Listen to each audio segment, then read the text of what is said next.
Mom accidentally adds me into a group chat called Happy Family. In the group chat, I saw Mom, Dad, and a stranger who's nicknamed Sweetheart. They are in the middle of organizing a birthday party for him. However, the thing is, tomorrow will be my birthday, which they have forgotten for the 10th time in a row. Mom says, the venue must be dreamy. I want him to feel like an actual prince. Dad transfers a huge sum of money to Sweetheart. Money is no problem. Just don't let Christopher find out about this. It'll screw things up for us. I quietly take screenshots of everything, planning to find a chance to expose my parents' true colors and end everything with them once and for all. At that moment, my younger sister, who's always been great at her studies, sends me a screenshot via our private chat. It's a screenshot of the chat history between her and Mom. Mom, have you made preparations for Christopher's surprise party yet? You promised me that this is the last time you'd lie to him. I stared at the screenshots my sister, Susie Blake, had sent me and my heart sank. A surprise? The last time they would ever lie to me? That explains so much. Every year on my birthday, my parents would brush me off with all sorts of excuses. Chris, something urgent came up at work, Mom once said. Chris, I've got a meeting with a friend about business. Order some takeout for yourself, Dad once said. This year, they didn't even bother with excuses. They had simply replaced me with someone else. I tossed my phone aside. My chest felt as if something heavy had lodged itself there. Another WhatsApp message from Susie popped up. Christopher, don't overthink it. Mom and Dad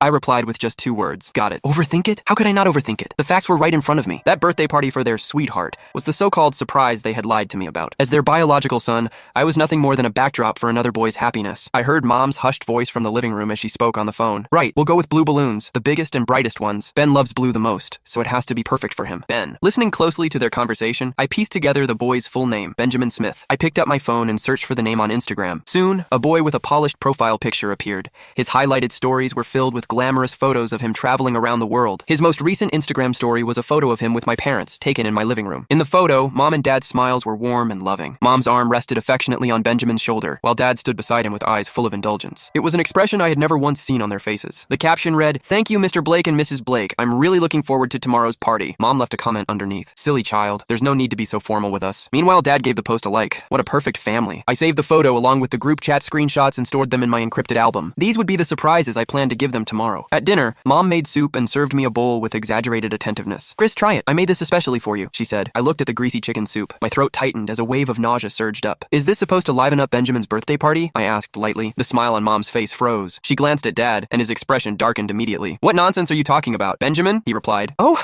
looks like you forget things easily, Dad. I took out my phone and opened the photo. Isn't this boy your so-called sweetheart? Dad's face turned ashen in an instant. Mom rushed to smooth things over. Chris, you misunderstood. He's the son of an important client of mine. We're just helping to organize his birthday party. A client's son? I sneered. Is he important enough to have a whole group chat, to be tagged as Sweetheart, and to even receive a large money transfer? Is he important enough to make you ignore your own son's birthday entirely? In an instant, the living room fell silent except for the sound of breathing. Susie rushed out of her room and grabbed my arm. Christopher, let's not get carried away. I shook her off. What? Are you going to help Mom and Dad lie to me too? Susie's face turned pale. Her lips moved, but not a single word came out.